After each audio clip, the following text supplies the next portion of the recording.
Good evening. I declare this meeting open at 7:31. Welcome to the general meeting of the Toyota Land Cruiser Club of Australia. I'm Tony Spirenberg. I am the TLCC president. On my left is our club secretary, David O'Connell, and on my right, our club treasurer, Mark Willock. Our vice president, Scott Jameson, is an apology tonight. He's currently leading an outback trip and looks like he's having a fantastic time. Are there any new members here tonight? Please raise your hand. Please stand up. Welcome to the club. I trust you'll have a long and happy membership with us.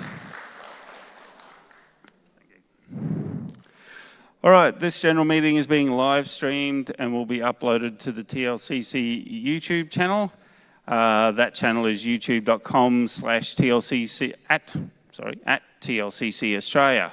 For people watching online, please post your questions into the chat. For members present, if you wish to speak or ask a question, please raise your hand and a microphone will be brought to you for the benefit of the live stream. Okay, all members present are as per the attendance books. Current apologies are Scott Jameson. Do we have any other apologies? Chris Taylor. Sorry? Brian Chisholm, no. Cole Morby. Oh, we don't have Brian tonight.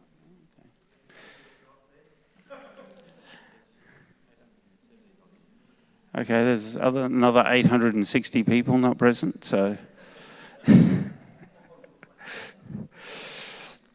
All right, the minutes held from the previous meeting were posted at the rear of the hall just recently. Did anyone get a chance to peruse them?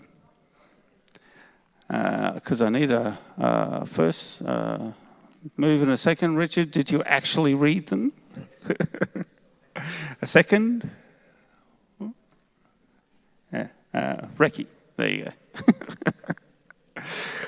All right, what's going on here? All right.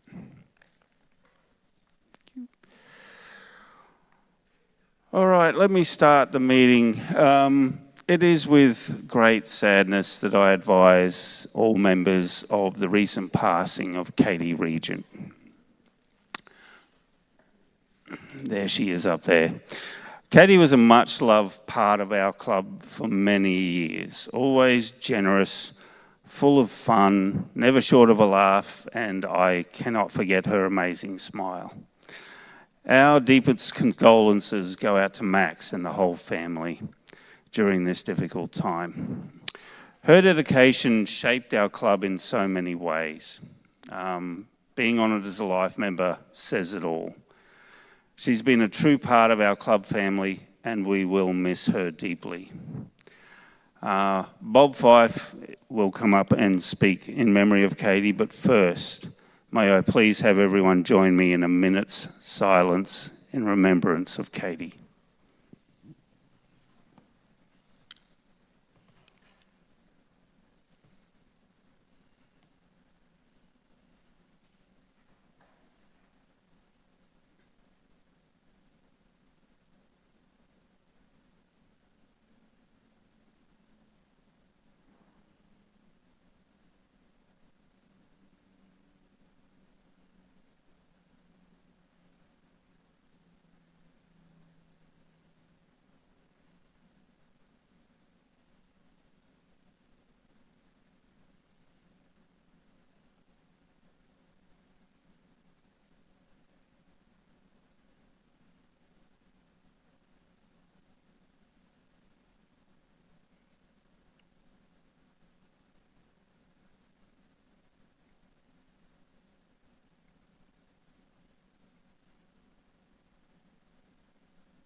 Thank you, everybody. Bob, if you'd like to come up.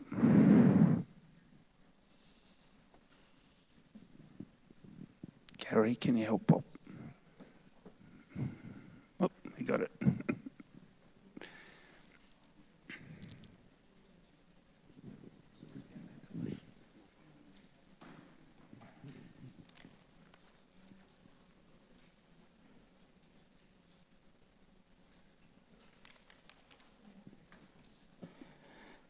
It's very nice to be back here to a meeting.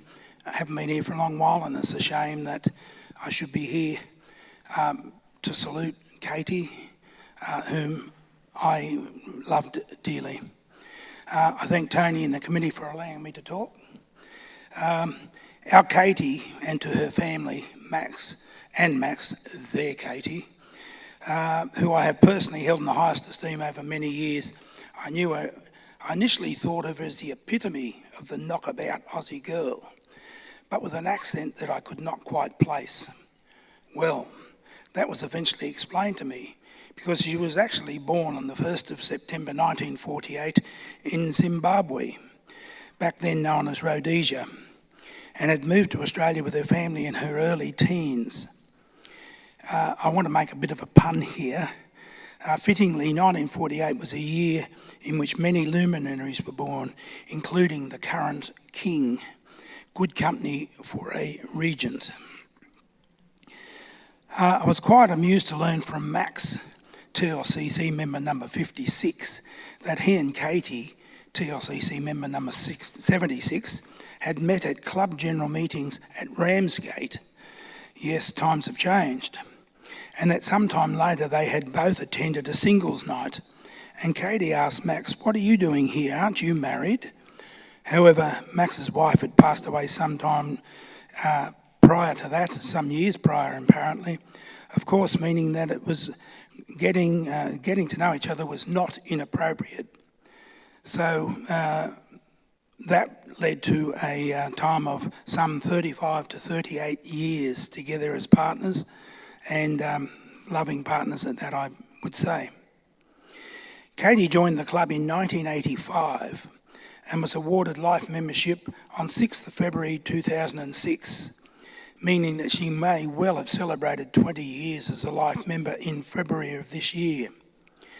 To those who are not long-term members of the TLCC, it should be explained that being a life member of such club is no small matter, considering that in nearly 57 years, with current new memberships numbers being allocated now being over 4,700, that only 24 such life memberships have been awarded so far. So she's in rarefied company. Katie may have passed on, but she will always be remembered as having been a life member of the Toyota Land Cruiser Club of Australia. However, over the years, Katie never rested on her laurels. Being the character she was, she remained a prominent volunteer in club social events, including, but not only, in partnership with Max, preparing suppers for every monthly general meeting, and driving a Toyota Hilux ute carrying Santa at kids' Christmas parties at Coolangatta. There are many other social occasions with which she assisted, perhaps too many to mention, but more firmly in my mind was Katie and her very good friends, the late Sally Rippengale and the very much alive Vonnie Bacchia, dressing up in crazy costumes at Willow Glen Challenges and walking around many kilometres around the property selling raffle tickets, while Max helped out the chief garbologist collecting and dumping the tons of rubbish accumulated at such events. So Max was a good volunteer too. Katie was also an animal lover, and she and Max had about 5 acres at Rossmore, which had been the home of many animals and pets, which they generally left Willow Glen Challenges on Sunday to feed and look after the animals. Perhaps there are many other things that could be said, but these are some of the things that stood out to me. Katie, we already miss you very much, but you will never be forgotten. Thank you very much.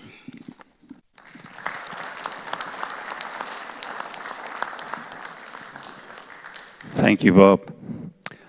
Katie will be farewelled by Mac's family and friends on Wednesday, the 8th of July at 1 p.m. Gledswood Homestead and Winery, 900 Camden Valley Way, Gledswood Hills. Following the service, a gathering will be held at the same location to celebrate Katie's life. Thank you. Okay, moving on with the meeting. We do have a presenter tonight, and I'm sorry, Scott from Aeson Power. sorry you have to follow that, but there are things that are very important. Okay, I'll let you start. There's a microphone there.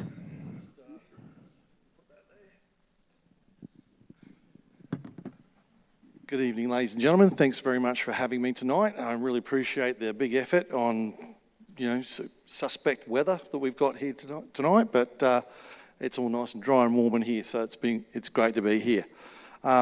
First of all, I just wanted to ask, is there anybody here who has not tried to pick this battery up? This gentleman was first off the draw. Would you like to help me? Thank you very much. And just turn around to the camera and pick that up. Now, the challenge of this is you are only allowed to use one finger, so you've got to pick one. Look at that. That is a real battery. It is not a mock-up. It is not a display battery. That is a sodium-ion battery. And I'm going to be able to hopefully explain why it's so light. And we'll just get going in a second. That's all right. Okay.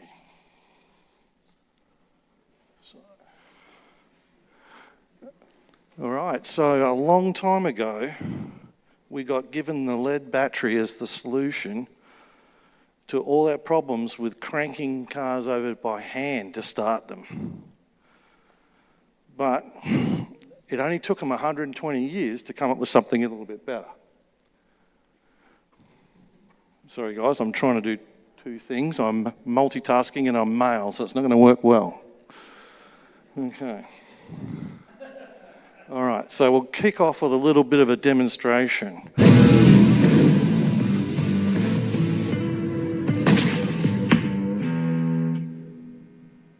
G'day, I'm Scott Clark. I'm from Aeson Power. We're here in Queensland, Australia on this beautiful sunny day to do some testing. A little bit unusual, they're ballistic testing. So we're going to actually shoot this lithium-ion battery and see if it survives, and then we're going to do the same thing with our sodium-ion battery and see how it fares. Hope you enjoy the test.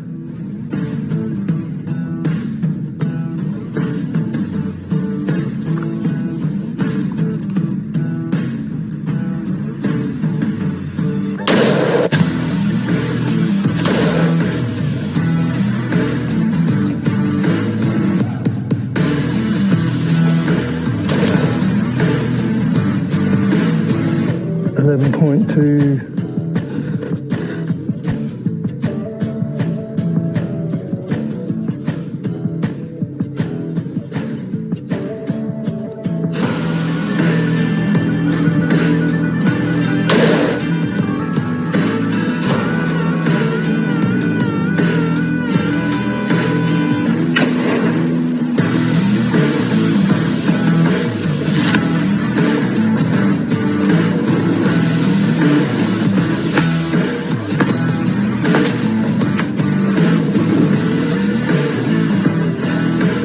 shoot the sodium battery, you get some holes and a bit of steam. You shoot the lithium battery and you get that. Which one do you want?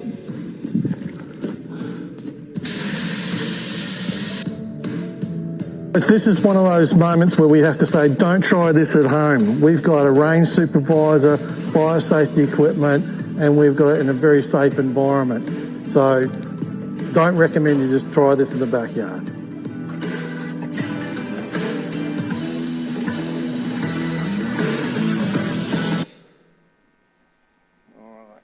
Thanks, guys.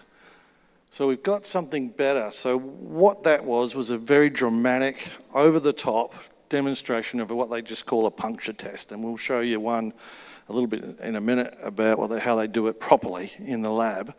But the idea is just to demonstrate, if you have an accident and you have a metal rod or anything go through, a stick go through a lithium-ion battery, and it punctures the cell, and if any air, oxygen, moisture, anything makes contact with the contents of a lithium-ion battery, you get a very catastrophic fire that you will not be able to put out with the fire extinguisher.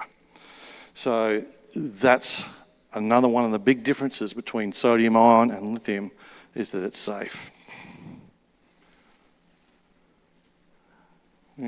I can't drive this. All right, so what I'm going to try and show you there's the green arrow at the top left there, that's hydrogen. That's the periodic table, guys, from when we were at school. About, a long time ago. We won't use any numbers, embarrass anyone. So hydrogen is the lightest thing that there is. It tends to catch on fire, it's a gas. The next one below is lithium. Lithium's the lightest metal that you can have. And the next one below that is Na. That's salt, sodium actually. So lithium's a rare earth and it's hard to get. It's, rare, right? So it makes it expensive. Whereas the sodium is everywhere. It's in the ocean, it's in the ground, it's out here. You can get it anywhere. So over time, sodium ion is going to become very, very cheap. I'm terrible at driving that. There's our old mate lead. He's down the bottom there. He's got 82 protons in every atom, so he's a big fat guy. And that's why he weighs so much. So that's what a sodium ion molecule looks like. We use one called polyionic. And just like there's different kinds of lead, there's different kinds of lithium, there's different kinds of sodium. And the sodium that we use is not we haven't gone for the highest energy density. What we've gone for is the safest option. So this one doesn't have thermal runaway. And if you look at it, it's a little bit like concrete. It's got big particles and small particles. Small particles in concrete would be sand, and you mix it with gravel, and you have really fine stuff called cement. Put it all together, it all binds together. So there's a chemical bond, but there's actually, with the polyanionic, there's actually a mechanical bond. So it doesn't want to come apart. That's what the cells look like. So inside this battery, you've probably only got about a third of the battery that's actually got a cell in there. The rest is air. And that's why it's another reason why it's light. We just make it that size because it fits in the holes. Clamp it down nice and easy. So that's an N70, that case there. That's very, very common in Toyotas and a lot of Japanese diesel engines. As we've just found out, Peter and I just found out that Heated 300 doesn't have one of these, so we're going to have to get him something special. We've got that covered though.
Thanks for watching that, guys. I hope you noticed, can you imagine what would have happened if you did that crush test with a lead acid battery? Well, you'd have electrolyte all through the car, acid eating the engine bay out. And much worse with the lithium in that situation. So very, very, very safe battery. So that's what we've been talking about. Thermal stability, no fire. Worst you saw was in that video, there was some steam comes out. So what that steam is, carbon monoxide, carbon dioxide, stuff that you breathe in that car park, just it comes out for about 2 minutes. It's not going to kill you. It might make you cough if you get too close, but it's safe. There's nothing toxic in these batteries at all. Oh yeah, sorry, I went too far. This battery will operate, this is its working temperature, is from minus 30 degrees up, so if you're up in the Blue Mountains, Robin, wherever you are, and plus 80. So if you're going out to anywhere in Australia where it's really, really hot, plus 80 is going to be good for you. Over plus 45, any lead battery is going to start degrading, losing power, dropping off. But if you think about it, your engine oil temperature will be plus 90. So you can have this right next to the headers and it's going to be fine, it's still going to function. Oh, I'm going way too fast. Yeah, really, really good thing that you've never had before. I've never had it before. You can recover this battery if it's completely flat from 0 volts. So 11.8 volts in any lead battery, if you go to that or below, you're permanently damaging your lead battery. You won't know how much until it dies early, but you'll lose performance and you'll lose life. And you go further than that and you can kill it in one go. Whereas with this, if you are not driving the vehicle every day, which a lot of people don't drive their cruiser every day, they might have something a little bit more comfortable to get around town. So while it's sitting in the driveway, all batteries go flat. We're not saying we've got a magic battery, but we're going to say that this one is not going to sulfate on you. This, the white powder you have on the terminals, which means, hey, it's dead. It's not going to happen. So, no maintenance, no acid, nothing to spill. You can mount it any way you like. I mean, I don't care, That's probably not optimal, but you can see it's just not going to hurt it. So, it'll take any sort of punishment you can cop. 80% depth of discharge, so that's usable capacity. Its operating voltage is 6 volts up to 14.6 volts. So it actually operates in a voltage range that's greater than your electrical system in your car. So you can put this in and it's not going to have any effect. The car's electrical system works well within the minimum and well below the maximum. The electrical system on the car was developed to fit a lead battery. So we've all been living within the limits of what a lead battery can do. So this battery changes those limits. So fast charge, fast discharge. You see the numbers there, 5C, 25C. So if you had a 100 amp hour battery, well, if that was lead, it's probably close to 100 amp hour, you're probably only going to put a 10 amp charger on it to charge it. So that would you would calculate as 10% of the battery's total amp hour. Makes it 0.1 C. C is just like kilograms or millimeters or something like that. But so if you put a 20 amp charger on it, yeah, it would charge it, but you'll put your hand on it, you'll know it's getting real hot. It's not liking that. 20 amps is too fast, too much current. So if we said 0.1 C, the sodium ion charges at 5C. So that's 50 times faster. So if you start your car, or you start an engine, it's charged in minutes.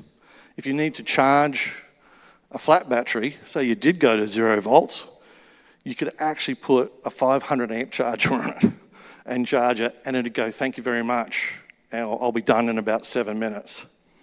So 25C, that's how much it will output. The output of 25C is, again, 5 times greater than that. It's crazy. The most that 5C would be the best that you could possibly get out of a AGM battery. So it's 5 times more power can come out in the same period of time. So what we've found is that we've rated batteries like that at 650, or we've got an 800 CCA version, and it will clearly outperform any lead battery. And it'll do, whereas a lead battery will do maybe 4 or 5 good starts, these things will do about 30. And I've done 30 on a big block Trans Am with 11:1 compression ratio, and it still didn't stop. So it's very efficient with its power that it has. It lets it out really, really well. Lightweight, we touched on that. Yeah, so the average across the range is 60% less than lead. High number of cycles. So if you looked at, that's 3,000 at 50% depth of discharge. This is where we're starting to compare an apple with an orange, because this battery can be discharged all the way down and a lead cannot. So what we did was we said, okay, if you had a lead AGM battery, most people know that you can discharge it down to 50%. What does that mean in real other terms? It means if you had a 100 amp hour battery, 50% of that is 50 amp hours. 50 amp hours is your usable capacity, not 100. So what we've said is we'll do the same. Our start battery can do that. Well, our start battery can do 50% depth of discharge easily, and it'll do 3,000 times. If you're looking at an AGM battery, you're probably in the number of 400 to 500 times. So it's just another galaxy of performance. Something that lead and lithium, it's lithium level on depth of discharge. Number of starts, how long will it last? Okay, we're kind of being conditioned by the marketing guys to think in terms of warranty, that's the period of how long a battery should last. Well, we've got a 3-year warranty to match any other, major battery manufacturer in the market. And what we're saying is that we'll actually tell you how many starts it'll do. Nobody I have found that's selling a battery in Australia will tell you how many times you can start the engine with the battery. But isn't that what you're buying when you buy a start battery? So we can do, on the Strataforce models, we can do 120,000 starts. We can do, in the stop-start versions, we can do 180,000 starts. Century, for their lead-acid batteries, say that they have an average of 750 starts for a year, so about 2 a day. So some days you'll do more, some days you'll do none, and it works out to be 750. I'll say let's give them the benefit of doubt. Let's say it's 1,500. Okay, let's double it. So that they're going to sell you a battery that's going to do 1,500 starts. And it's not just picking on Century. They've done a great job. They do a great job. Everyone's in the same boat on lead-acid batteries. If we say it's 1,500 a year and they give you a 3-year warranty, that's 3 times 1,500. So they're promising you 4,500 starts. It's a long way from 4,500 to 180,000. It's in a different galaxy of performance. There's our warranty. So 3 years for everything in the range. Anything that's used commercially, we give 50% higher warranty than everyone else in the market. And if you want to, we're just starting to bring out a 5-year warranty range. So a battery that'll probably outlast the car. So just going back a little bit, we'll talk a little bit about heat. What's it talk about? Cycle life. This is, we're talking about that 50% depth of discharge. Remember, we're not talking about a deep cycle battery here. This is a start battery that can perform like this. So if you compare on the left, at 25 degrees Celsius at the temperature. Why 25? Because that's the temperature that all batteries and electronic devices and your car's electrical system is rated at that temperature, because that's the number the Europeans and the North Americans use. So actually irrelevant here in Australia, because not much happens at 25 degrees under the bonnet of a Land Cruiser. But anyway, we got numbers to compare. So if you have a sodium ion, it'll do 3,000 cycles.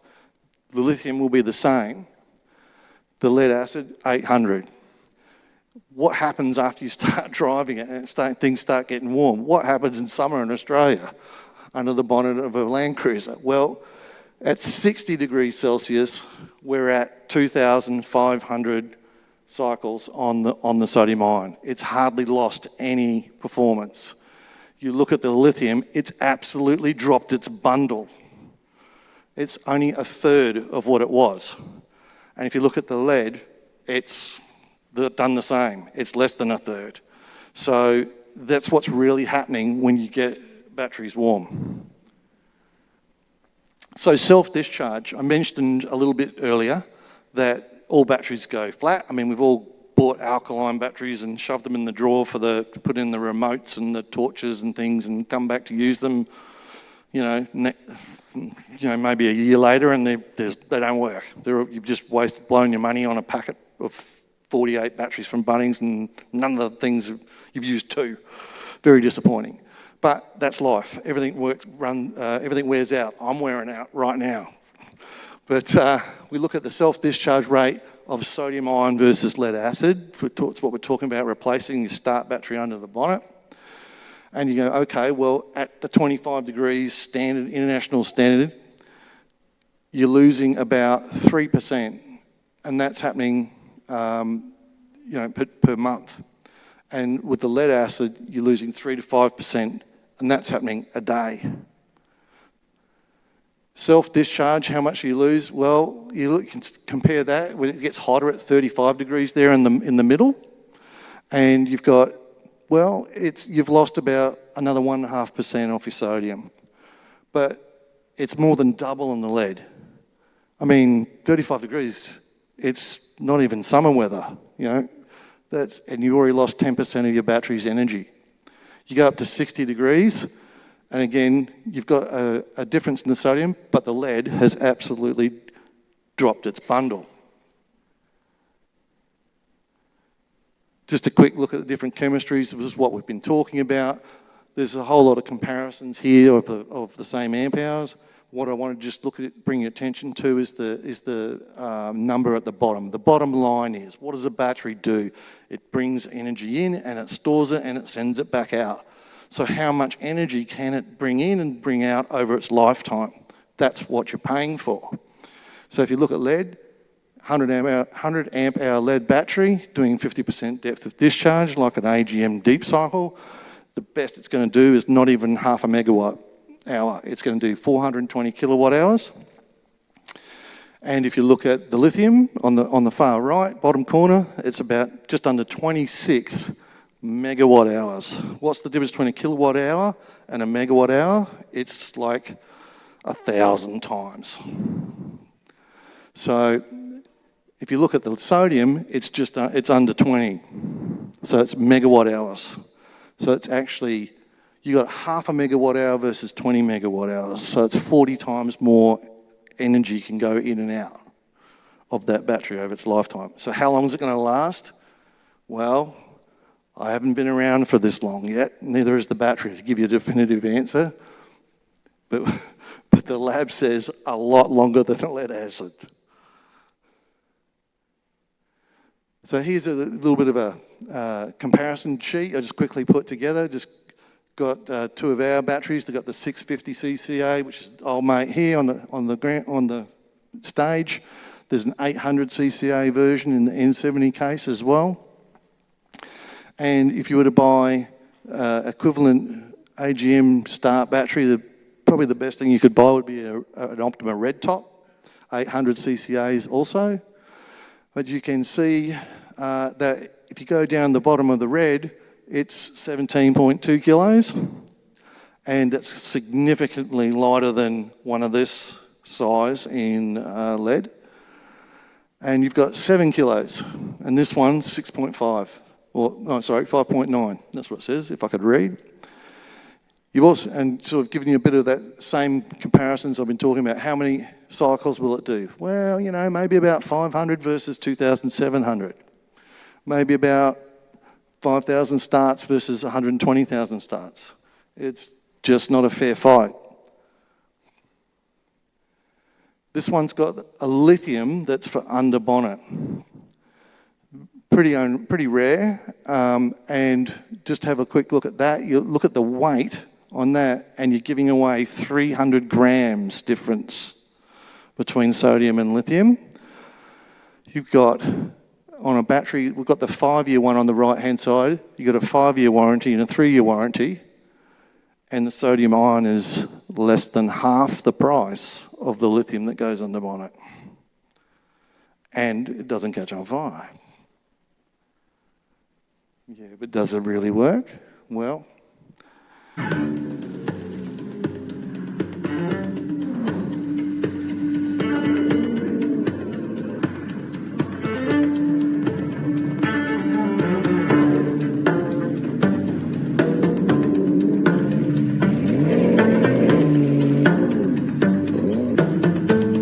we race in events around Australia, and we have a crew as well. We're here in the headquarters of Mark Cars Australia at the moment. With Aeson Power sodium ion battery, we were very excited and very honoured to be the first race team in the world to test out the battery in a real racing condition. So that was very exciting for us, and definitely compared to lead acid or lithium, we feel a lot more comfortable with the safety of the vehicle. We know we're not going to have a fire risk or any of the problems that we've experienced with lithium in the past. It's cranking a lot during a 3-day race period, and we found absolutely no problem with the Aeson at all. It performed exceptionally well. Weight is definitely very important, because the lighter we can get the car, the faster the car is going to go on the track. So it's very, very important. And we have noticed straight away that the new Aeson sodium ion battery is at least 50% lighter than the AGM we were using previously in our race car. The main battery, in this case the Aeson one, is at the rear of the vehicle, just near the exit, the exhaust pipe, and also near the gearbox. So there's a lot of heat during the race, up to 75, 80 degrees inside that area, and we had no problem with the heat affecting the battery at all. I think our goal now is to make sure that all the other race car teams realise how fantastic the Aeson battery is. It's better for the environment, it doesn't get as hot, and it performs fantastically over a longer period. So we really want to start introducing this into all motor racing teams.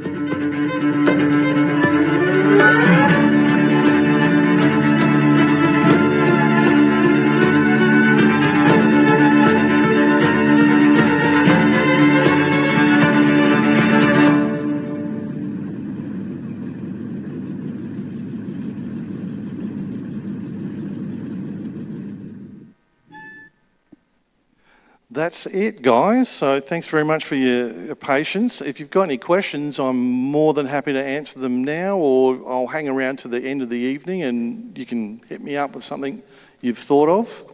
We have a question online. We might start with the online audience first. Absolutely. And then the microphone will be brought in to the audience in the room. This is from Stephen. Are the sodium-ion batteries suitable for use in boats? Yes, they are. Very simple question. So, good question. They're excellent for boats because one of the main issues with what defines a marine battery in boats, when it's lead is a very soft material. Some of us might remember having lead pencils at school, then because it comes off when you rub it against paper, it's so soft. So if you're making lead plates, they fall to pieces very easily, and you've got to have very good construction, very good frames and things around them to stop the 13 plates from coming apart. And when you've got a 12-volt lead battery, there's lots and lots and lots of joins, lots of points of engineering failure to happen. So it's a difficult thing to make a soft material not fall apart in a vehicle that doesn't have any suspension. So you got lots of little, you can have lots of different small bumps, or you can have lots of big bumps, but in marine, it's the frequency of the bumps and the vibrations that kills lead batteries. It literally makes them shatter. For our batteries, wasn't a very good picture there, and I apologise, and I normally would have an actual cell here to show you, but you know, Virgin didn't want that on their plane. But it's like a laptop battery. It's like the battery that's in this thing. It's like the laptop, the battery that's in this thing, right? It's like a pouch. It's a pouch construction. And one of the reasons why we are first to market with this technology is because we've figured out a way to make sodium ion on our existing lithium ion factory production line. We essentially just take an existing production line and we hire it out for the day and we change a few machines on there, but the process is the same. So we didn't have to spend 2, 3, 4, 5 billion up front to build an entire factory to make these batteries. We can just use them off the existing infrastructure.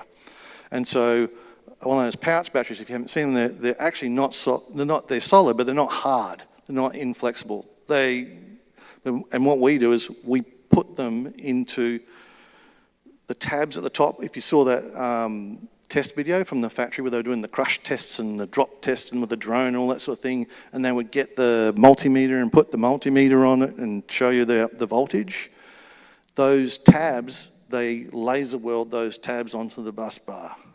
So I couldn't even get the thing off after about an hour. I ended up cutting it off to get the cell out of the battery and see what it was like. So these cells that don't shatter, don't fall to pieces, are then compressed together inside a metal frame inside.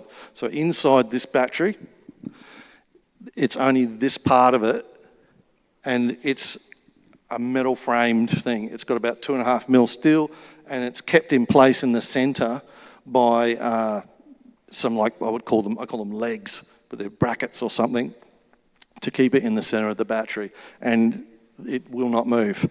It is very well constructed, so it can't actually vibrate. The other part of it is just common sense. If you've got something that's heavy and you move it forward, it doesn't want to come back. That's what a vibration is, the up and the down. Whereas this is very light, so it can just go like this, change direction all day, every day, and you just don't have the same amount of mass moving around. So really, really good question about the marine, and the vibration resistance is much more of a thing these days. You now get vibration ratings, and we're rating ours on our next gen batteries are going to be V4, which is the highest. So that's equivalent to saying I've got a mine spec battery or I've got a mill spec battery. Is anyone else? I think we've got a gentleman just here. Wait. We'll just wait for a second. Just hang with us, guys. Where can you get them? Very good question. We are working on building our distribution network all around Australia right now. So we've been supplying them directly, but we're a manufacturer. We don't want to do that. So we're talking with lots of retailers and distributors of batteries around Australia. What we're getting is a lot of the auto electricians are jumping all over it. They see the benefits to them immediately. So we've got a website. If you want to go to our website, and we're going to have a map of Australia, and you can find out where you are and get the shop closest to you. Next person, I think we've got a gentleman just here. We've got. Thank you for bringing that over. Are there any modifications needed to an existing electrical recharge, charge set up in the Land Cruiser to actually put the battery in and use it? Yep, really good question again. None. You don't need to do anything. What we're going to do with Peter, he's got a very modern Land Cruiser, and so anything that's older than 2015 will not have to do this. 100% will not have to do this. But on modern ones, so 2015 onwards, you're supposed to re-register a new battery with the computer. Even if it's a lead battery, even if it's OEM, it doesn't matter if you put a new battery in, because the computer manages the alternator like a charger, and the computer changes the profile of the battery as it gets older. So if you put a new battery in and you haven't told the computer, hey, there's a new battery in here, it's going to treat the new battery like an old battery, and it's going to charge the living daylights out of it, and it doesn't like that. And you're going to turn a new battery into an old battery in about 3 to 6 months. How does this fit into that equation? You treat it like you're just putting in another lead battery in there. Your car cannot even damage it. because it doesn't make enough, because the C rate on this thing is so much higher, you cannot put out enough current out of your alternators. You cannot put enough voltage out of your electrical system of your car to do anything. And the battery will just give you, like any battery, will just give you exactly what you need when you need it. If you're not asking anything of it, it won't do anything. If you want power, it's going to give you as much as you like. So you don't actually have to do any modifications, and that's what's really great about this. It doesn't even have a BMS in it. It doesn't like a lithium. Lithium-ion must have a BMS in it because the chemistry is so volatile. If you go too high or too low on the voltage with the lithium, bang. If you go too high, too low on the current, bang. Too hot, too cold, bang. This battery doesn't have any of those problems. So it doesn't have any of those weaknesses. So great question. It's just drop straight in and just let it run. I think there might be a follow-up question. Could I just follow that up with a charger like a C-Tech charger if the vehicle's going to sit in the garage, say, for 4 months without going anywhere? Can you just connect it to a C-Tech type charger that's just delivering what it needs as it needs it? That'd be a lead profile, wouldn't it? Yeah, so again, great question. What charger do I use? You can use any charger on it. So a sodium-ion battery doesn't need any of those, we've been sold, I've got this charger that, like a C-Tech's got lots of modes and stages and all this sort of thing. Sodium doesn't care about stages and all that sort of thing. It just needs, just hit me with the current, hit me with the highest voltage I can handle, and just stop me when I'm full. That's all it needs to know. It actually, I've been doing some non-scientific shed testing with a bunch of different brands of chargers that are available here in Australia. And yes, C-Tech, and yes, Victron Energy IP65, and all the common brands that are out there. What I found, interestingly, was the real basic chargers actually work just as well. They don't, without all the stages, because the sodium doesn't want stages. Stages, what it doesn't need is the absorption stage. That is the thing that slows the charging process down. On a lead battery charging, you can put a lead battery charger on it, and it'll go bulk, and it'll get up to 50% of state of charge, and then that rate of charge will then drop off. And it'll slow the charge rate down. And it's like a car with bad brakes, wanting to hit the brakes before it hits something. It takes a long time to stop. And then, because if you don't do that with lead, it cooks lead. And then you go into float when it hits the maximum voltage. The main difference with lithium is that you can go bulk up to 80%, so you can charge much faster at a higher voltage. So we actually recommend, in the absence of having a specific sodium charger, that you just use lithium, and it won't care. It'll just take a little bit longer to finish the job.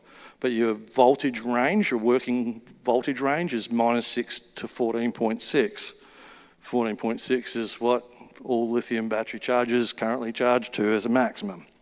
So there's, again, nothing you have to adjust or change to start using it.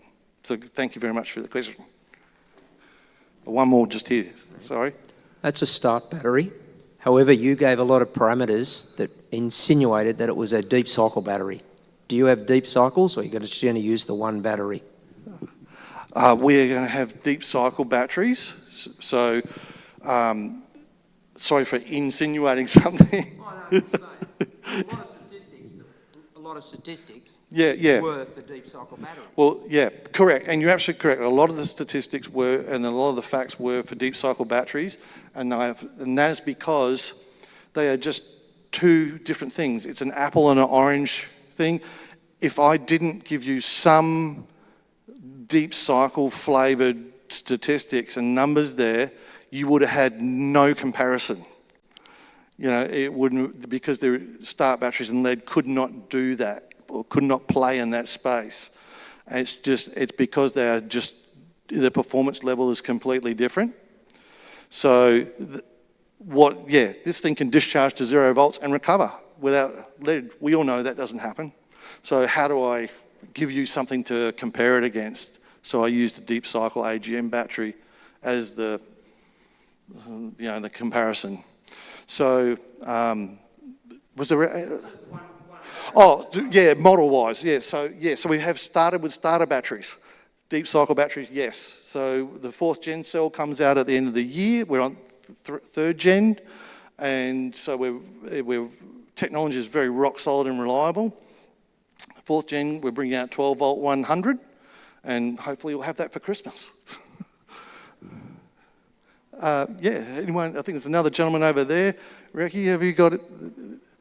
Thanks very much for waiting while we get the microphone to this wonderful member. You half answered my question. You said 100 amp hour, but I think I'm running in my boat about 600-700 amp hours on lead acid batteries. So then they're 120 amp hour. But am I going to still have to run 6 of these things, or are you going to bring out a 300 amp or 400 amp hour battery? Totally up to you. I mean, if you can put these in parallel to make more cranking amps, or total cranking amps, we are making the next thing on the list of things to do is to make a mine spec for truck. So truck sizes, so that's N70. So we're going to do N70, N100, 100, N150, N200 first. Those sizes, so they're the most popular sizes that go into trucks, into mine vehicles, equipment, agriculture, construction. But those batteries will make, to get to your point about marine, those batteries will be specified with marine specifications as well to be waterproof, IP65, UL94 VO, fire resistance, which is the highest rate you can get in a plastic battery case.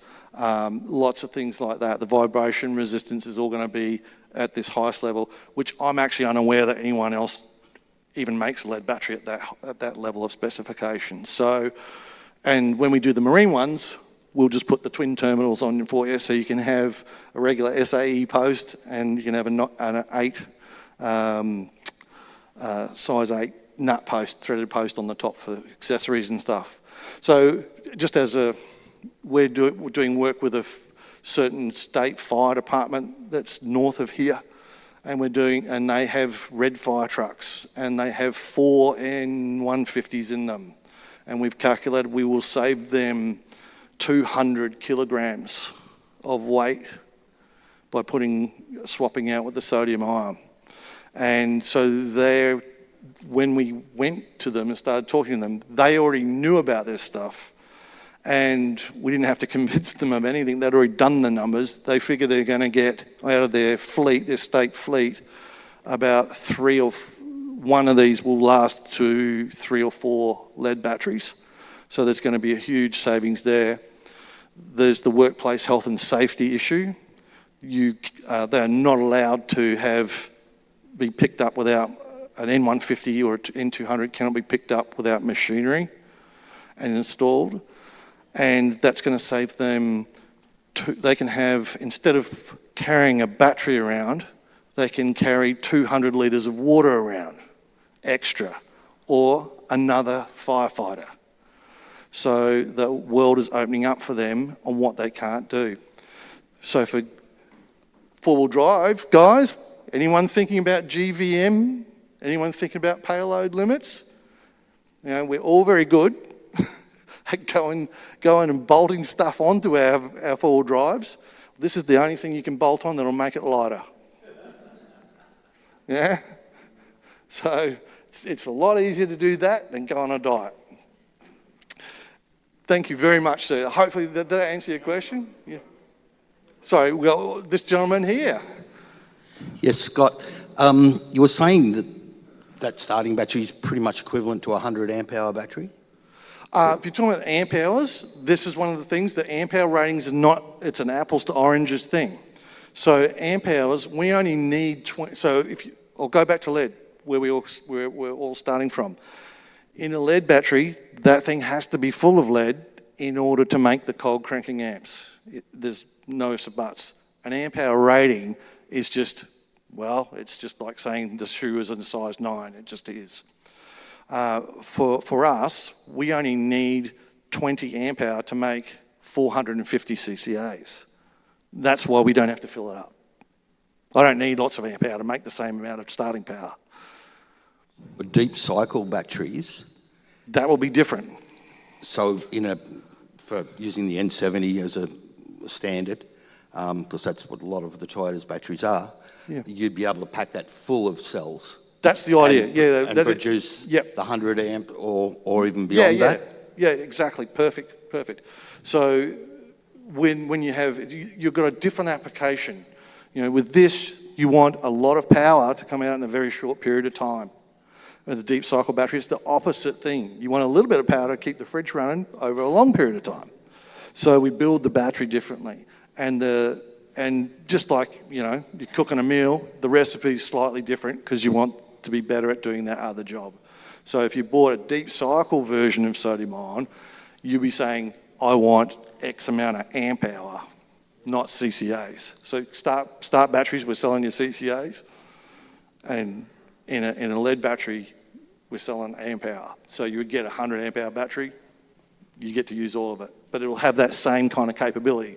It can go to 0 volts, it can be, all those same features and benefits will apply.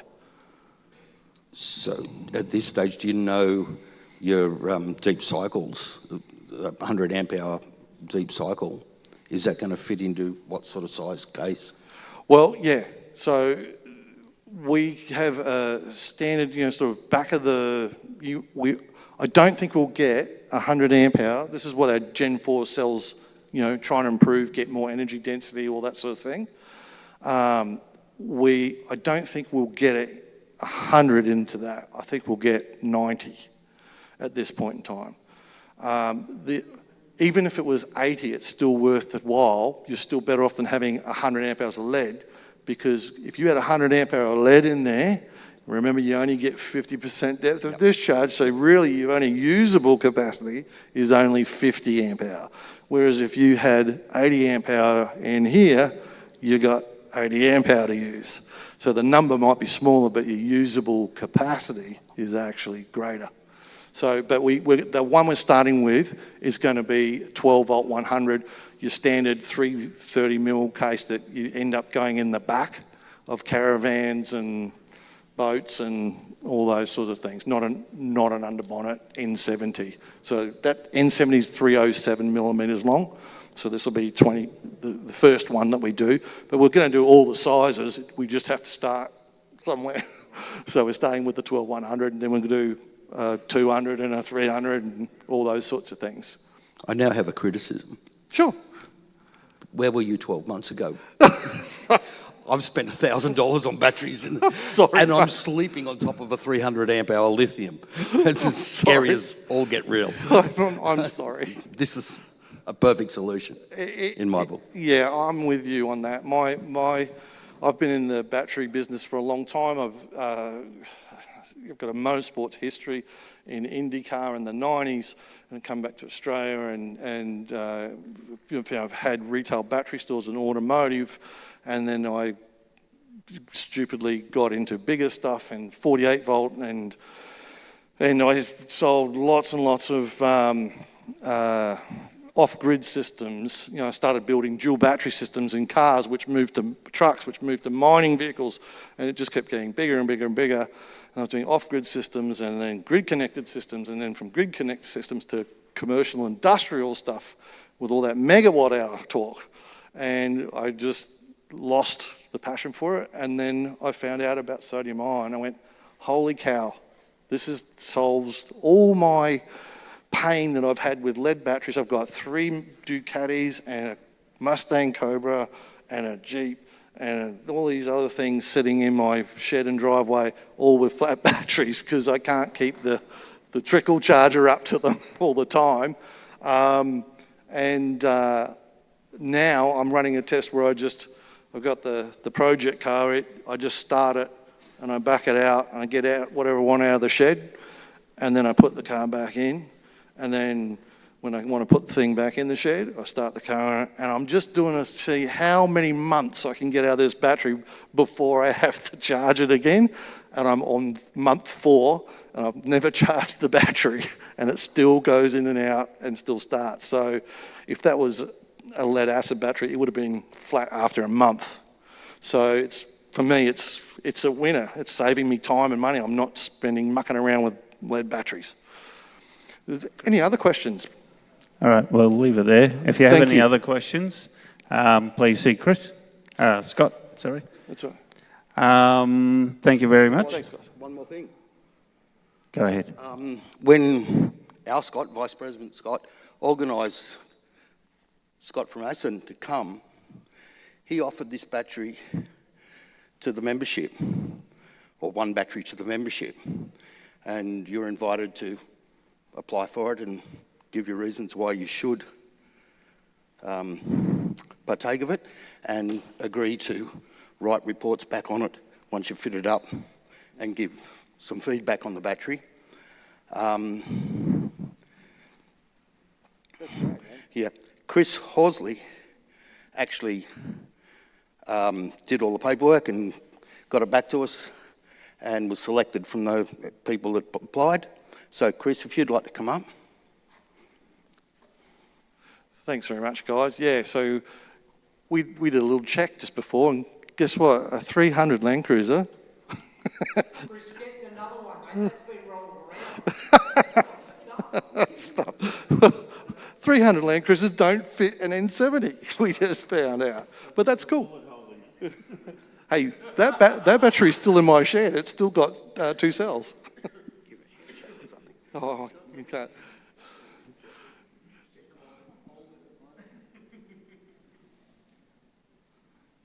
Thanks, Chris.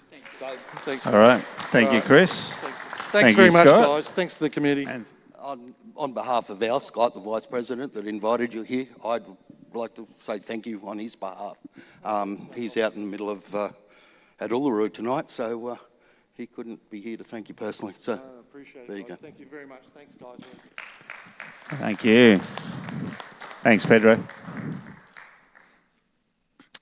All righty. Treasurer report.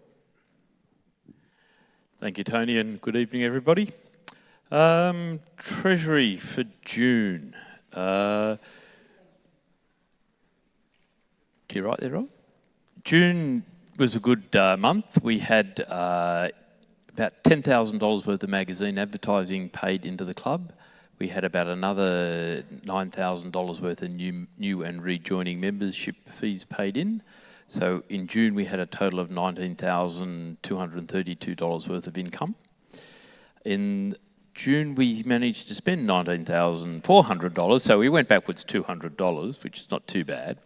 The biggest expense there was $9,000 for the wonderful fireworks weekend. So that was a very big event. So we had the fireworks, we had the catering and the ancillaries. We paid to have the magazine posted to members, and we also started a new technology project in the club, which is effectively transitioning the club from or to Microsoft 365. I just pay the bills, I don't know what it does. But that's part of the beginning of upgrading the technology of the club. So that was quite expensive. That was just over $3,000 to get everyone's new accounts and everything made up as part of a project there that we started. So as at the end of June, we had $390,502 in the bank. Thank you. Can I have a move and second for that? Okay, Anthony and Pedro. Okay, Gary.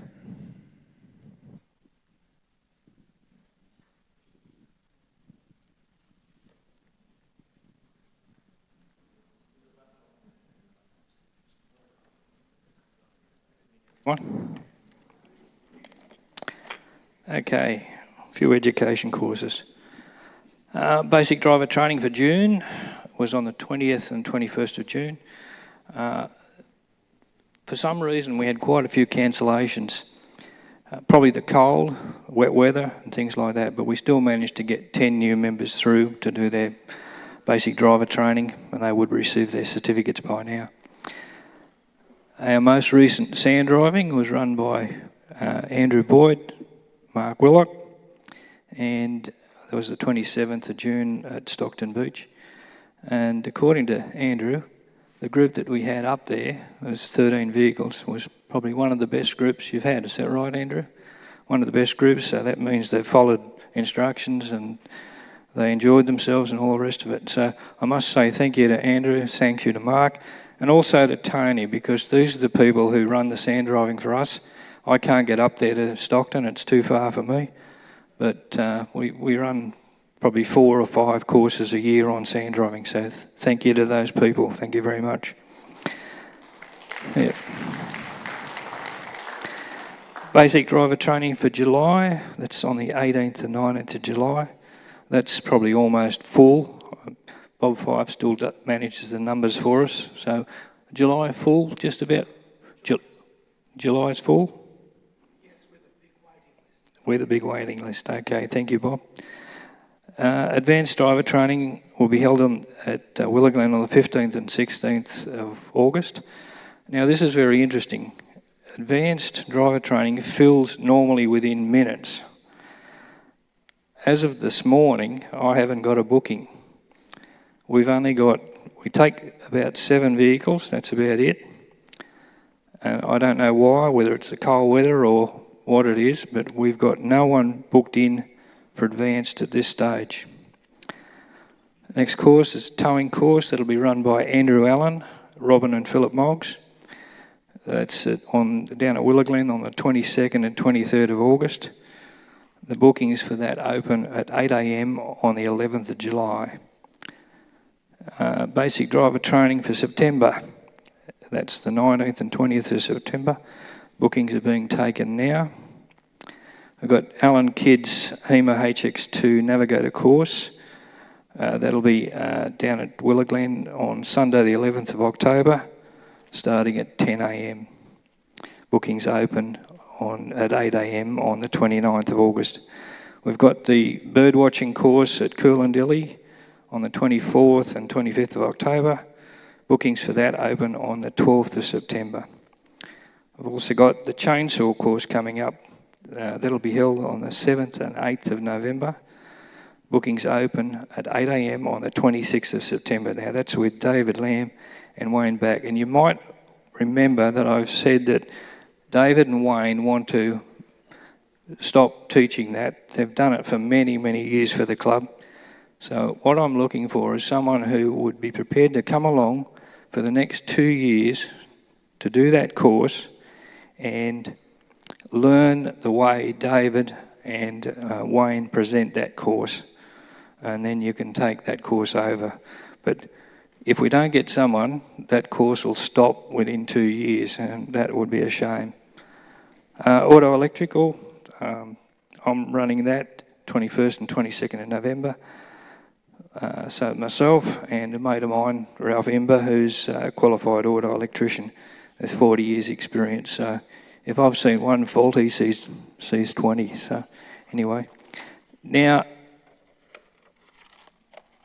I asked Alan to send out a email blast to the membership because Ambulance New South Wales, they have that will run weekends. He hasn't come back to me yet on the dates or times or anything like that. They will happen. They may even happen next year, but it will happen.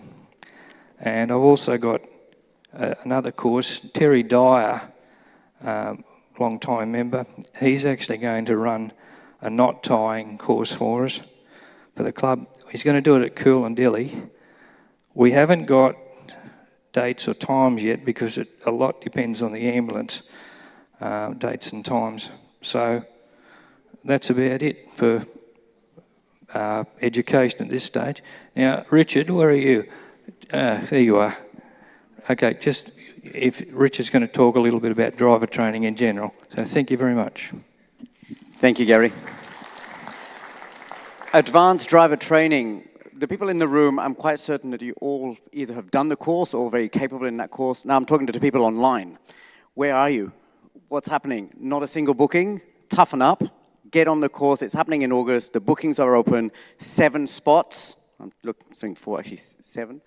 Book in, get in there. It's an awesome weekend. If we do not have any bookings for that advanced weekend, we are going to revert to doing Return to Willow Glen, where we're going to take people, anybody can join, and we go and do some driving around the property. We play around with your winches and recovery gear. So we will do something on that weekend. Hopefully, it's going to be an advanced driver training weekend. That's my hope.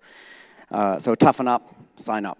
The second thing I'd like to, thank you, Bob. Bob is here today, and every time I thank him for all the work that he does behind the scenes. It's hours and hours of work, fielding inquiries, answering questions on the email, preparing the lists for all the driver training weekends. It's hours and hours of work. I wouldn't be able to do it. I'm full-time employed, but Bob does this. He does it every month. So thank you, Bob. It's awesome. Well done. Thank you. Last Module 1, we did our first Zoom online version of Module 1. Now, it's not offered to everyone. Not everybody can just hop online and do Module 1 through Zoom. It's offered to people who are living more than 1.5 hours drive away from this venue where we do it on the Tuesday evening. So it depends on their postcode. So again, it added quite a lot of extra work. We tested it out the first time, so Bob had to figure out where people lived, approve them or not on doing the online version. But it worked really well. The response was excellent.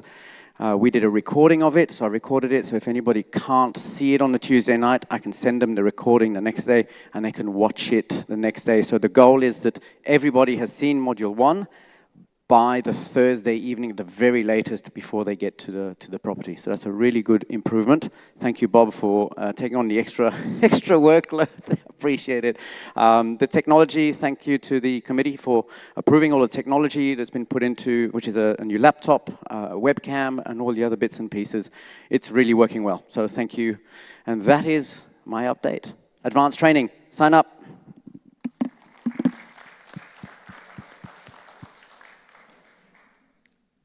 Just a sec, I'm signing up to advanced driver training. Alrighty, Andy, some promotions.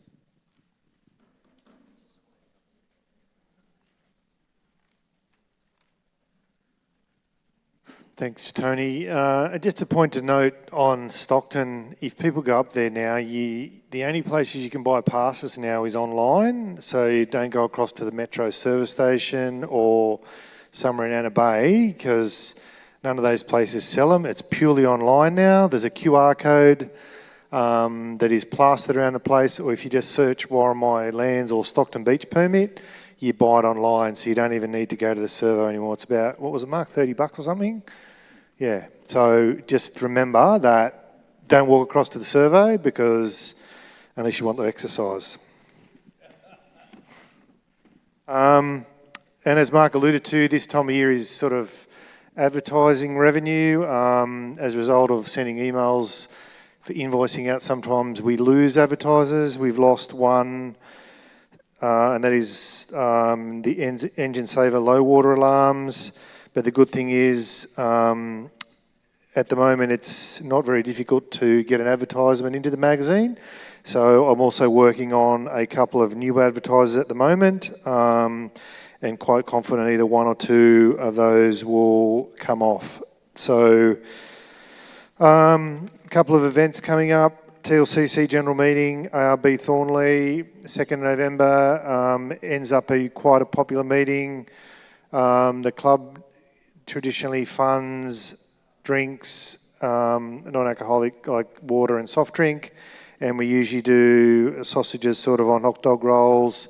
Probably need a few people, if you're around, people live around the area, to help cook that barbecue. So come and see me after the meeting or drop me an email. The other one is Sydney 4x4 show. I'm going to send out an email to the people who helped last year. I have a very, very small response so far. I do have people to set up. I do have one. It's going to be a busy day with me and Elkie on the stand for 3 days at the moment. So, but that's all I've really got for people to help at the show. Show last year brought somewhere in the order of about 36 members into the club.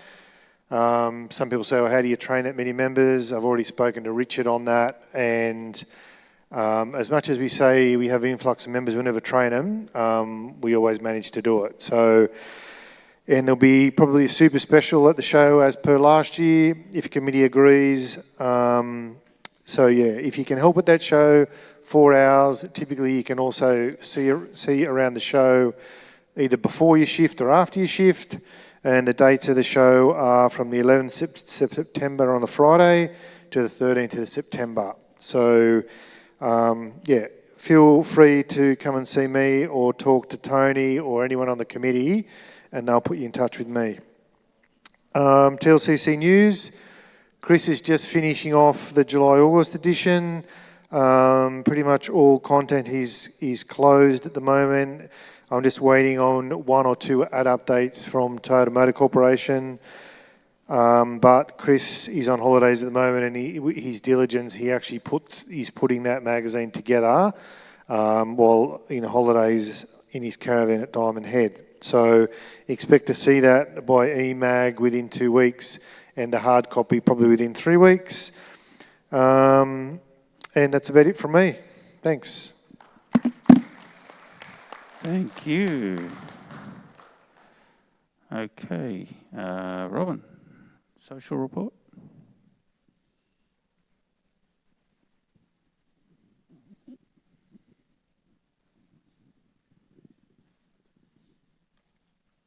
Just an update from K Fireworks. We had a really good weekend. We had 380 members down at Coolangatta, which made it very packed, but very worthwhile. Everybody enjoyed themselves.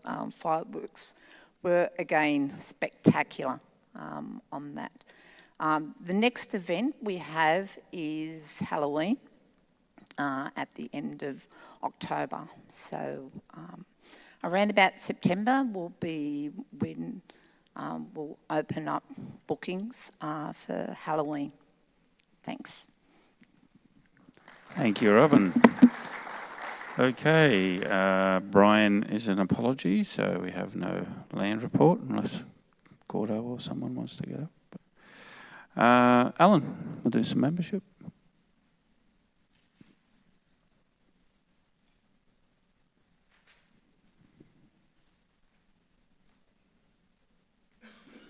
Good evening all. Let's see. Since the last general meeting, we've had 14 new members and a couple of memberships who've come back to join the fold. And we're still getting a few renewals coming through from last year.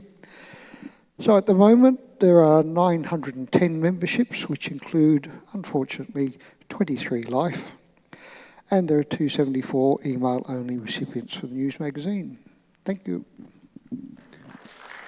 Thank you, Alan. Pedro, activities.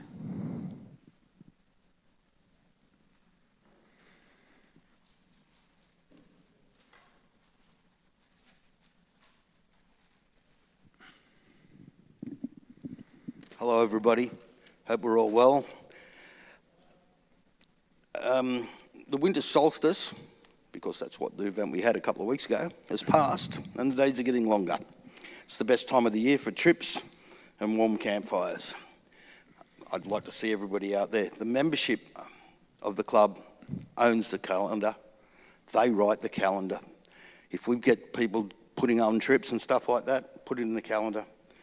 If you're not sure about doing the trips or running a trip, go back to last month's magazine. There was an article in there, can't remember what page, and it was called the New Trip Leaders Guide. Get onto that, have a look at it, read it. Everybody can run a trip, and we should be running more. That being said, we've had a couple of notable people running trips in the future, and Chris Taylor just ran one.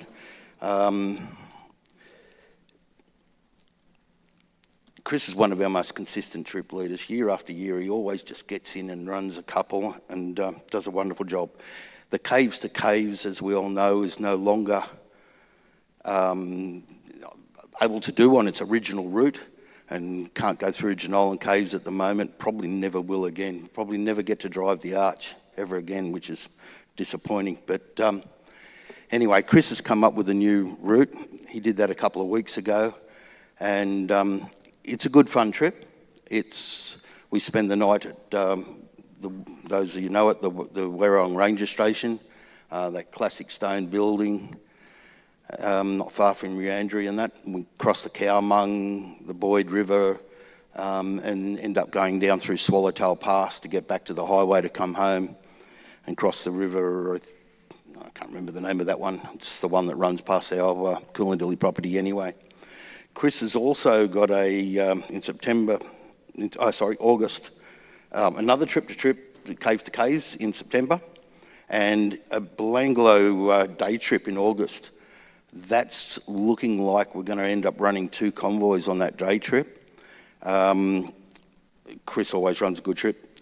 The other trips there's a few other trips coming up. A couple have been postponed and they'll come up again as soon as the dates are available. We'll get them on the website. Alf and Pat, last year in September did a picnic day. About 50 people turned up for that picnic day, and they had a great time out at Auburn Botanical Gardens. And a lot of the people that don't come to the meetings or get to go on trips or to the functions turned up for that day with Pat and Alf, and they're doing it again this September, so keep an eye out. I think Pat put that up to the website, or applied to have it put on the website today, so that'll be on the website very shortly. Thanks everybody that puts on activities. I personally appreciate it, and the club appreciate it, and if we all take that attitude, we'll have a wonderful club for the years to come. Thanks everybody, have a good night. Thanks, Pedro. Okay, I'll move on to technology, and I'll put my hat on for being Luke, who has sent me his report. He'd like to thank Brian and Anthony for their help over the fireworks weekend, where they were able to successfully install the new Coolandilly emergency phone. It's serviced at low speed by an NBN satellite dish, and as a backup it can fall to a Telstra SIM card. We've also future-proofed that with it running 4G now, yet it will be also capable to do 5G when that eventually becomes available out that way. We also replaced the weather station at Coolandilly with a new low maintenance unit, and it's linked to the Weather Underground website. It's got a code IGOOD-M2. You need to set your preferences to Celsius because it's an American website. But there'll be a link in the next magazine to take you there and add it. So you'll be able to check what the weather is before you head down to Coolandilly. All right. Teams was used for the first time to hold a committee meeting in late June. An email cutover is on track for late July. That's mostly for committee members. This is being done in a several pass approach, and we still retain the old email system just as a backup. Okay. There are some minor works in the background, such as optimising systems that the club already uses. And at the moment, the main focus is smoothly completing the transition to Microsoft 365, now that we have Teams in place and working nicely for the club. The tech is coming along nicely. Okay. Alrighty. That brings us to the end of our committee reports. Do we have any general business from the members? And I'd ask if anyone wishes to speak to Katie, please feel free to come up and say something.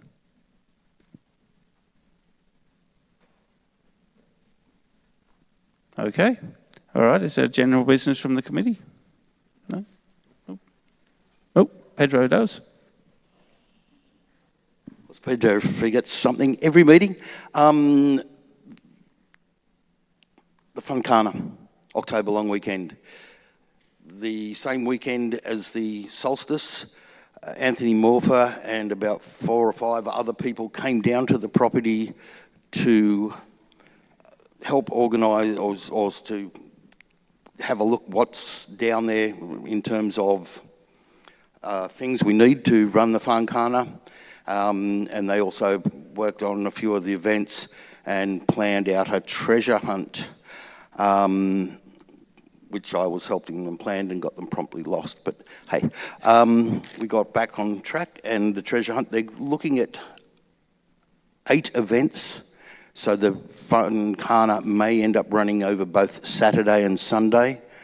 It's looking like, with all the planning that's going into it, it's going to be a really, really good event. The people that come down that weekend, thank you. There's a couple in the room, and help plan that out.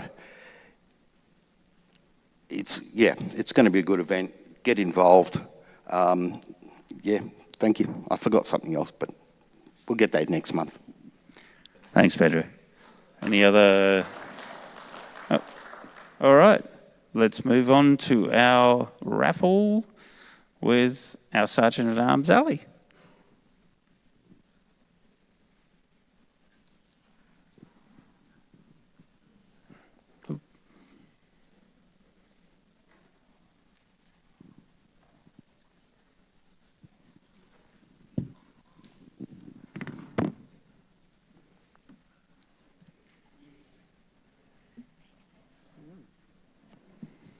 Is it on? Oh, it's on.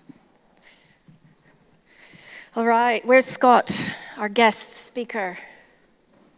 Come on down. You get to help me. Hello, everybody, I'm back. I know you missed me, but thank you to my helpers. We call them the Fluff and Fluffs. So Pauline and Dave and Pete and Nicole for helping out. I really appreciate it. I'm going to move this. So we've got some good prizes, thank you. We've got another 2 golden tickets. I'm just going to recap for anybody who doesn't know what the golden tickets are. Everybody who comes to a club meeting in person, a general meeting, gets a golden ticket to go into a draw for the last meeting of the year. Is that the November meeting? December. Oh, it is a December meeting, okay. And the prizes, there are 3 prizes. They are gift vouchers, like a Prezi voucher or a Visa gift card for $250, $150, and $100. So the more times you're at a meeting in person, the more chances you have to win. And one of the raffle prizes is an extra 2 tickets. We also have an Anaconda gift card. We have a 3D Pro foldable bucket in orange. Thank you, Scott. We have a rechargeable lithium LED work light. Very handy, bright. And we have a dirty gear bag for the back of your car. You can come back. Anyways, and there's a rechargeable LED camp lantern and the wine glass, not specific for wine. It's a holder for your chair that doesn't have a drink holder. It holds wine glasses, but you don't have to put wine in it. You can put anything in it. So thank you. All right, look at this. Entertainment tonight. All right, Scott, let's draw. Make the first draw for me. What have we got? Ooh, black. Black A46. Black A46. Come on down. Going once. Black A46. Going, what? Dave! Woo! Finally! Do you want, can I pick that for you? And there's those. Oh, what do we got? Got the work light, the dirty bag. We'll go that ticket, sorry. Ooh, the extra golden tickets. Thank that one? you. Yep. And make sure you Make sure you put your name, Yeah, we'll look and after give it. me the 2. Yep, beautiful.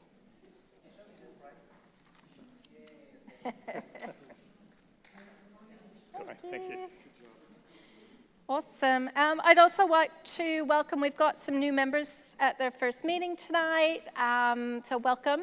So please come and seek out people you've met. You've met me, I can introduce you to other people, and if everybody can go and just say hi to people you haven't met before, that would be helpful. And we have some guests visiting tonight as well, so welcome. I hope you enjoy. Good luck. I know you bought some tickets, so let's give this another spin. And I think the second spin's lack of trust in me. oh, no, never. Just to mix it up some more. Oh, no, see, another black one, huh? Black A29. Black A29. I ran out of the other ones. I ended up having to crack a new one. Black A29. Here we go. Thank you. Yeah, that is a bucket. You better get a bucket. It's a 20-liter bucket. Boatable. They're great. It's a lot of beer. Just the winner? Only the winner. Okay. Oh, there you all by myself.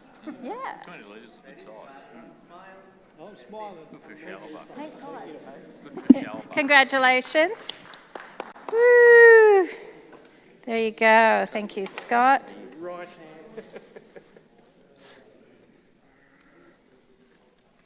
Ooh, new one. It's green. D29. Yes. D20. Oh, that's Tony. Oh, it's clearly rigged. Oh, come on.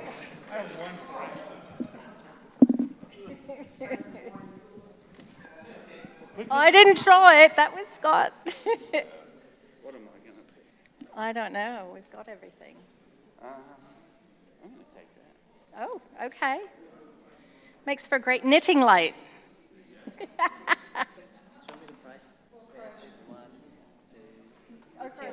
Or crochet, yes. Yeah. Excellent. Give it another spin. I feel like I'm on Wheel of Fortune. Wheel of Fortune. That's the wrong colour. Wrong color. I have nothing to do with it. Okay, it's a new color. Red. F16. Congratulations. Yay! Yay! I don't know.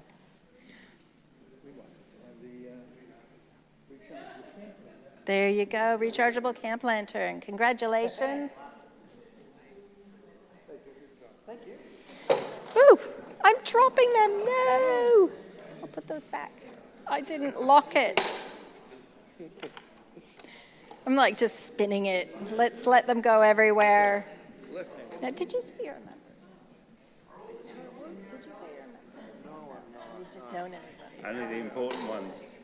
Only the important ones. Excellent. We've got green. Green D27. Yay! No. Yeah. Put it back. Again. We'll draw again. Hang on, that Dave on that one. I don't know how to open that. There we go. Red F15. Red F15. Going once. Red F15.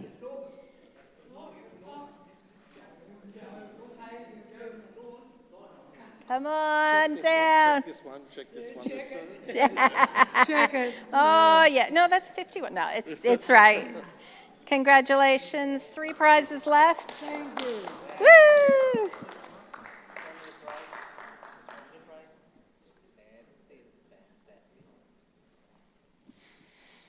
All right. I did it again. Gosh, darn it. I know. I go away for a month. This is what happens. Okay, it's all mixed up now. All right. The good stuff now. It's the good stuff. The wine holder. It's not just for wine. They could both There you be go. wine holders. Green, D59. Recky, you're checking. You're very good at this. Redraw, okay. I won't spin it again because they'll fall out.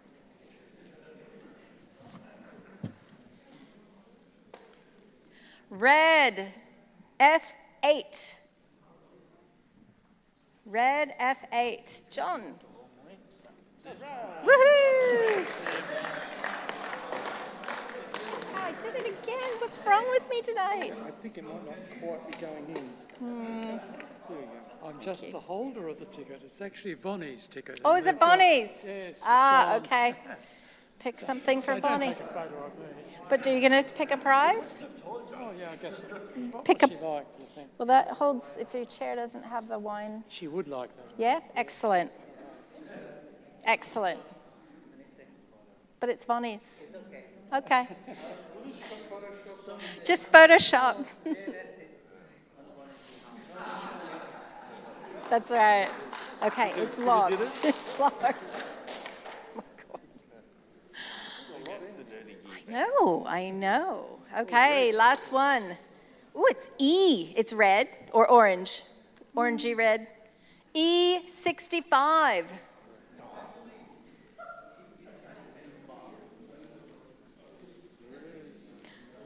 Congratulations. You too have also won a wine holder. You got the big wine holder. Excellent. Thank you. Congratulations to all our winners. Photograph.